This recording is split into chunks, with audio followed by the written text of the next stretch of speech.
Hello, my name is Miss Frank, and I'm the English 1, English 2, and English 3 teacher for Sharpstown International School's summer session. As you might have heard, summer school will be completely online this year due to the COVID-19 pandemic. And I'm the teacher for all the classes for Sharpstown International. If you have any questions about summer school in general or the assignments, feel free to contact me on the hub, on Teams, Microsoft Teams. I will be adding you into classes on that on Teams, so you should try and get that on your laptop, or you can email me at sfrank2@houstonisd.org. Summer school is going to be running from June 8th to July 2nd, so that's 4 weeks. We will not have assignments on Friday. You'll have work Monday, Tuesday, Wednesday, and Thursday for those 4 weeks. So it's only 16 days, and you guys stick with me, because if you are in this class, that means that you need to make up a credit for graduation. So you have to have the English 1, 2, and 3 credits. We do not want anyone to get behind. So please do your best to stay with me, and I promise I will help you along the way. If you get lost, confused, have any questions, you need to contact me and communicate. Okay, so your first assignment starting today, Monday, will be on noredink.com. That's www.noredink.com. Many of you have already created an account. If you have that account already, you do not need to do another interest survey, but if you are new to No Red Ink, it will ask you some questions when you sign up, because it will add your interest into the little passages for the editing or revising. So go ahead and get the interest survey done if you have not done so.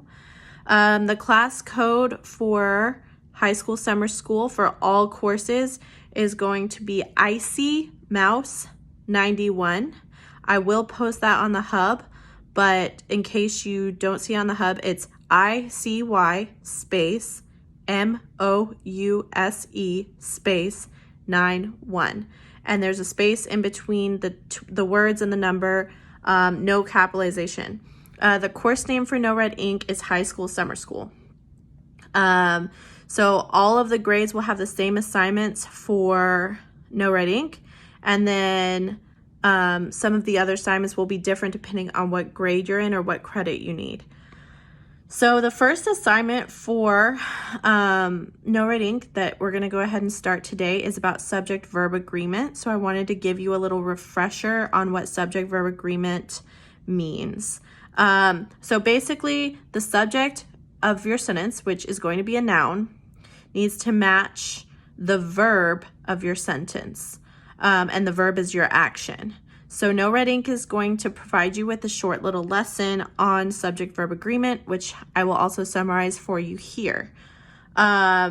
This assignment for subject-verb agreement on No Red Ink is due by Tuesday before midnight. So that's 11:59. So you have today and tomorrow to get it done.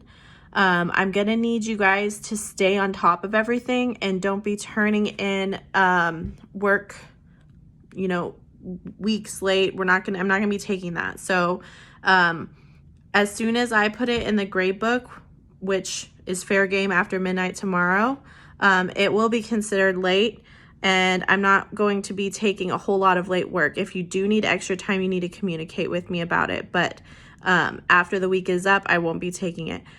So subject-verb agreement. So this topic is very important with our grammar. I've noticed in our writing a lot of people tend to mess this up. So the subject of your sentence is a noun, person, place, or thing, and then your verb needs to match as far as plurality goes. So if you have a singular subject, then your verb needs to be singular to match it.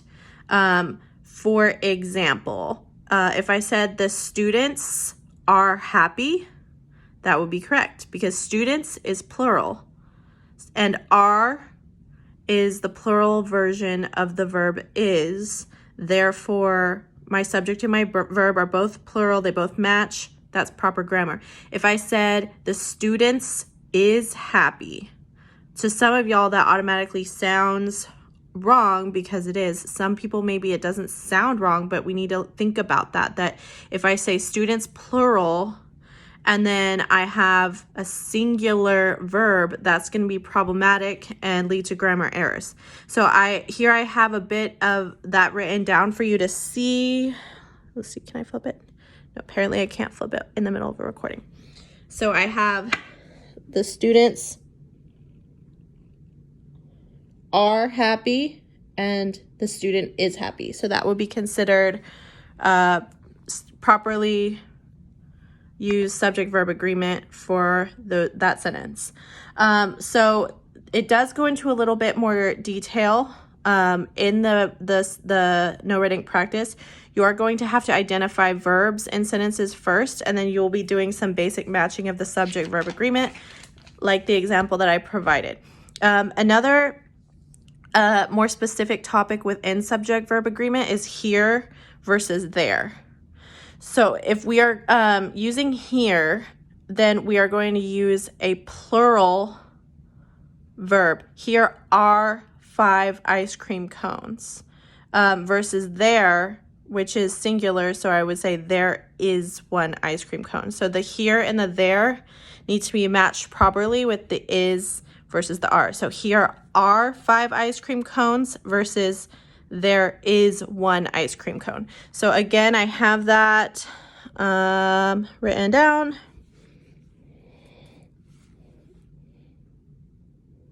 Here are 5 ice cream cones. When we're using the word here, we're going to use that plural verb, and then there is 1 ice cream cone, we're going to use a singular. And I apologize for all of the craft supplies that are everywhere, because that's the life I'm living right now with my 2-year-old. Okay. Moving on. The last specific topic for the subject-verb agreement that we have is does versus doesn't. Okay, so we don't like running. We is plural, more than 1 person. So we would use we don't like running. And then versus he doesn't like running. He would be singular and doesn't would be singular to match. You might hear he don't like running. That's probably one of the most common subject-verb agreement mistakes that we hear in the way people speak, and also we see in writing. So we need to make sure that our subject and verb agree when we use does and doesn't. Again, I have some examples, or an example of each written down here for us to see. So we have we don't like running, we being plural, and don't would be the verb that would match that. And then we have he doesn't like running. So we have a singular noun, and then doesn't matches. So we have proper subject-verb agreement. Okay, so that's the basic topics. We have our verb identification, which is our actions. We also have is and are as a common verb, which we don't think of as actions, but they are. And then we have the subject-verb agreement practice, which you will see as part of it. We have the here versus there subject-verb agreement. And then we have the don't versus doesn't subject agreement. And like I said, most of us can hear the difference and hear what's right and wrong. But the one that we see mistaken most commonly would be the we don't versus he doesn't. People typically sometimes say he don't like this, he don't like that, which would be considered incorrect. Okay, so the other assignment that we have that we're going to be starting today is going to be on vocabulary.com. So vocabulary.com is a resource that you can see under digital resources. If you go into the hub, you shouldn't need to make an account because you have your single sign-on. You're signed on to your school laptop. You will need to join my class. I will put the link to the class for vocabulary.com on the hub. And then that way you can go ahead and join the vocab.com course. So you will, you probably already have an account, but if you don't, please click the link from the hub to join it. You can access vocab.com through the digital resources with the little green icon that has a V and you click on that and it should log you in. You'll click on my link and then join the class. There is a vocabulary practice that you should begin today, Monday, and then you will have until Thursday before midnight to complete it. So that's due at 11:59. You will have another assignment on vocabulary.com, but that is going to be addressed in a separate video. So there are 10 words on our list for this week that I need you to learn and identify. And they are words that are found in the poem The New Colossus by Emma Lazarus. This poem is pretty famous. A lot of y'all might have heard of it before because it is inscribed on the plaque in front of the Statue of Liberty. And a lot of people reference it as a very uplifting poem about the American dream and immigration. And I just think it's a really nice way for us to start summer school because it has a really positive message. So there are 10 words from that poem. We will be reading the poem later this week and discussing it. But today we need to pre-learn the vocabulary so that when we go to read the poem, we already have that knowledge of the words. Okay, so the words on our list, as I mentioned, there's only 10. The first word is brazen. And brazen, the definition here says that it's made of or resembling brass, as in color or hardness. But the way we use this word colloquially is more to say that if you are brazen, you're bold, you are shiny, you are strong, you don't care what people think about you. So kind of like a fierceness. So it kind of, there's a double meaning there. The statue, it's talking about the statue being brassy, the actual color, but also if we look at the way that the word brazen can also be used, the other meaning, we see that there's a connotation of strength and fortitude and resilience. So it's important that we know the definition there. Astride, this word means with one leg on each side. Basically, like if you were sitting astride a horse, the horse would be in the middle of your two legs and you'd be sitting on it. So astride is having one leg kicked over something. You could sit astride of a chair. In this case, the author is going to use astride figuratively. Word number 3 is exile, which when used in a noun form, it means a person who is voluntarily absent from the home or country. So if someone is in exile, that means that they have chosen to leave their place of birth, usually an immigrant.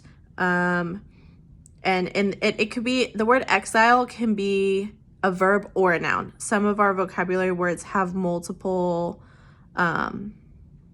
uses, but in this poem it is used as a noun. So it's a person who has voluntarily left their home country. Word number 4 is beacon. So a beacon is a tower with a light that warns passing ships, and similarly to the first word, that is the literal definition of beacon, but there's a more symbolic definition as well. Like if I say something's a beacon for hope, that means that it shines bright, and it might not literally be like a lighthouse. It could be like something that gives people hope in a figurative darkness. So again, we have the literal definition, which is basically a lighthouse. It's a light that provides safe passage for ships. But then we also have that figurative definition of like it's the Statue of Liberty is a beacon for hope in the world. Like people can see it. It's a symbol. It means something to us. It's not just literally a light. It's also figuratively a marker of hope and the American dream. Okay, number 5, the word harbor. Most of y'all are probably familiar with this one. The word harbor is a sheltered port where ships can take on or discharge cargo. Again, as with most words used in poems, there could be more than one definition. There's the literal definition of harbor, but then there's the connotation of safety that the word harbor conveys to us. So we think when you're out in the stormy season, then you've come home to harbor, then it's like a certain safety and a certain hominess to that word. Now, word number 6, pomp, is ceremonial elegance and splendor.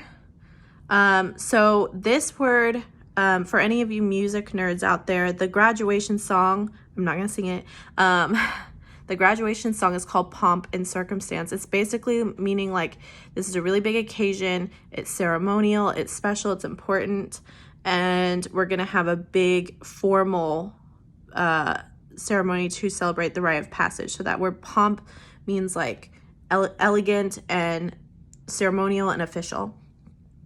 Word number 7 is yearn. Yearn means to desire strongly or persistently. If you yearn for something, it's like you really need it, you really want it, you're sitting there thinking about it all the time, you need it, and like you're not going to stop working until you get it. So in the poem it says your huddled masses yearning to breathe free, which, you know, we all humans desire freedom, we all want it strongly, and so that word has a very strong emotional connotation. Number 8, the word wretched. Wretched means very unhappy or full of misery. It's basically like someone who is, you know, if someone's described as wretched, it's a horrible insult. It's like you're saying that you're like a poor soul, you're miserable, in poverty, but it's just a word meaning unwanted, and it's a very like unkind word, I guess you would say. You wouldn't call someone wretched, hopefully, but it's used in the poem. Number 9, teeming, means abundantly filled with especially living things. So when I hear the word teeming, I think of like an ocean that is full of life, like full of, you know, seaweed and plankton and fish and sharks. Like it's just full, brimming to the top, full of life. Like there's nothing dead about like a tropical sea, because everything is living and vibrant. And so that's how the author is choosing to describe America. She's saying that there's like hope everywhere, there's busyness everywhere, there's life everywhere. And then the last word is tempest. And tempest is a strong storm with violent winds. And that, think of like a hurricane, and it's pretty much just a fancy word for hurricane or very strong storm, usually associated with it being at sea. But here we see the word tempest, just like with some of the other words, not just literally a storm, but figuratively, because this is a poem about immigration, and we see that a lot of people have difficulty during their immigration journey, and so it's maybe not a literal storm that they went through, maybe so, but it also could be a figurative storm. It's like troubles and dangers that people have had to pass to come move to this country. So those are the 10 vocabulary words. They are on vocabulary.com. You will see that list there. The practice needs to be started today. And guys, the practice does take time. That's why I'm giving you many days to get it done. Do not wait and think, oh, I'll do it Thursday. There's going to be, so summer school is, I'm going to be here for you all the way. And if you need more time on something because a random thing came up, you can communicate with me. But what cannot happen is you just waiting till the last minute to do the work and then thinking, oh, Frank will take it in a week or two. That's not going to happen. I am 100% in charge of whether you get this credit or not. So waiting till the last minute is really ill-advised. I'm giving you deadlines for your own benefit, because if I make this due, if I give this assignment on vocab.com to you on Monday and I give you Monday, Tuesday, Wednesday, Thursday to get it done, it's because the practice can take a while. There's not a set number. If you miss more, then you get more questions. So I'm telling you to start it today. That way you have a few days to work on it. There will be a quiz over these words. So the quiz will be on Thursday at the end of the week. And yeah, so that's pretty much it. Be looking out, because we will have a discussion. We are going to be reading the poem that these words come from, and you will have a discussion, and we will be you will have another video from me explaining the different aspects of the poem, and you'll be interacting with each other, hopefully. And you will have to turn a written summary for the poem.